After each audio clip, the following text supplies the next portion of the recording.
all of you are welcome in my YouTube channel Roz Ki Bakwas. From today we are going to start a series of all the important schemes of each ministry in which we will discuss each government schemes in detail. कुछ भी नहीं छूटेगा. We will discuss each and every point और ये bilingual होगा, हिंदी और English दोनों में. In this sequence let us start the first government scheme, Ayushman Sahakar योजना. इसकी बात करें तो ये ministry of agriculture and farmer welfare कृषि एवं किसान कल्याण मंत्रालय द्वारा स्टार्ट की गई योजना है और ये 2022 में ही शुरू की गई है. इस योजना की अगर ऑब्जेक्टिव्स की बात करें तो इसमें सबसे पहला और सबसे इम्पोर्टेंट ऑब्जेक्टिव है कि रूरल एरियाज़ यानी कि ग्रामीण इलाकों में जो हेल्थ सर्विसेज का इंफ्रास्ट्रक्चर यानी कि स्वास्थ्य सेवाओं का बुनियादी ढांचा उसको ज़्यादा से ज़्यादा इम्प्रूव करना. क्योंकि कोरोना जैसी महामारी में अगर सबसे ज़्यादा इम्पैक्ट पड़ा तो वो हमारे ग्रामीण क्षेत्र के लोगों पर पड़ा. उनकी बेहतरी के लिए, उनके बेटर ट्रीटमेंट के लिए रूरल एरियाज़ में नए हॉस्पिटल्स खोले जाएं, मेडिकल कॉलेजेस खोले जाएं और आयुष हेल्थ फैसिलिटीज़ ज़्यादा से ज़्यादा उनकी रीच इन इलाकों में पहुंचाई जाए.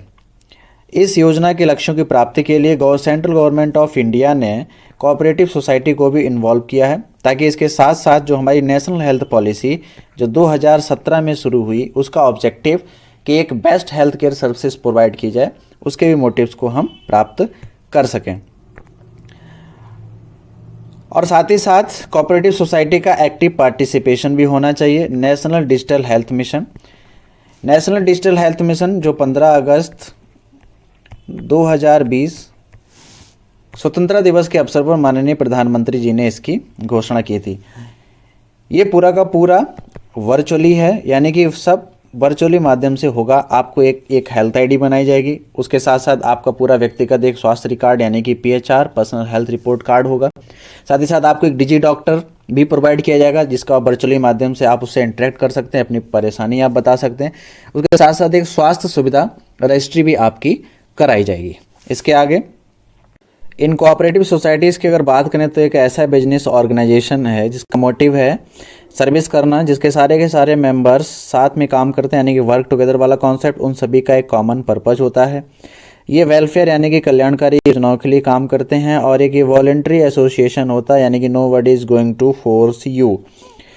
कोऑपरेटिव सोसाइटी को बनाने के लिए सबसे कंपलसरी है कि आपके पास एटलीस्ट 10 एडल्ट मेंबर्स होने चाहिए. उसके बाद में आप कोऑपरेटिव सोसाइटीज़ एक्ट 1912 के अंतर्गत एक रजिस्ट्रेशन कराएंगे और रजिस्ट्रेशन जो है वो कंपलसरी होता है. रजिस्ट्रेशन कराने के बाद आपकी कोऑपरेटिव सोसाइटी को एक लीगल स्टेटस मिल जाता है.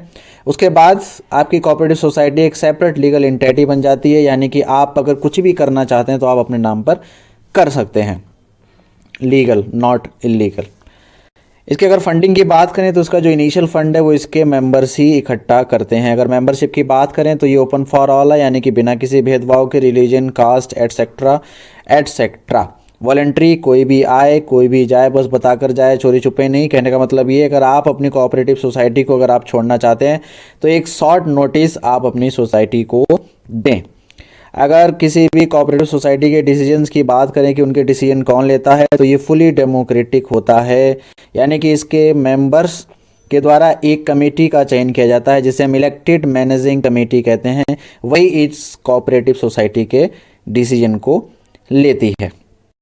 इस योजना में हमने पहले डिस्कस किया कि सेंट्रल गवर्नमेंट ने कोऑपरेटिव सोसाइटी को इन्वॉल्व किया है यानी कौन सी कोऑपरेटिव सोसाइटी इसमें अपना आवेदन कर सकती हैं. वो कोऑपरेटिव सोसाइटी जिनका रजिस्ट्रेशन हो. मैंने आपको पहले बताया था कोऑपरेटिव सोसाइटी के लिए रजिस्ट्रेशन कंपलसरी है और जो हेल्थ केयर, हेल्थ एजुकेशन और हॉस्पिटल जैसी सुविधाएं भी प्रदान करती हैं उन्हीं को फाइनेंशियल असिस्टेंस किया जाएगा. इसके साइलेंट फीचर्स की अगर बात करें तो आयुष्मान सहकार योजना basically it is a scheme of NCDC, national cooperative development corporation.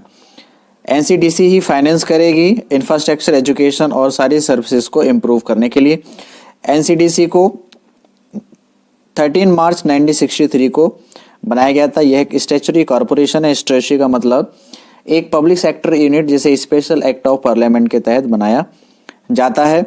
यह ministry of agriculture, corporation and farmers welfare के अंतर्गत आती है. और मैं आपको बता दूं मिनिस्ट्री ऑफ कॉर्पोरेशन के इस टाइम हेड हैं मिस्टर अमित शाह और NCDC के इस टाइम जो मैनेजिंग डायरेक्टर हैं उनका नाम है संदीप कुमार। एनसीडीसी के अगर फंक्शंस की बात करें तो जितने भी कोऑपरेटिव डेवलपमेंट प्रोग्राम हैं उनको फाइनेंस करना, उनकी प्लानिंग करना, उनको प्रमोट करना और उनमें कोऑर्डिनेशन बैठाना। उसके साथ जो भी कोऑपरेटिव इंस्टीट्यूशन किसी एग्रीकल्चर या उससे जुड़ी किसी रूरल इकोनॉमी एक्टिविटी या किसी वीकर सेक्शन में अगर जुड़े हुए हैं तो उनको फाइनेंस और टेक्निकल सपोर्ट प्रदान करना। एनसीडीसी आयुष्मान सहकार फंड की अगर बात करें तो एनसीडीसी 10,000 करोड़ तक आपको लोन प्रोवाइड कराएगा कोऑपरेटिव सोसाइटीज़ को।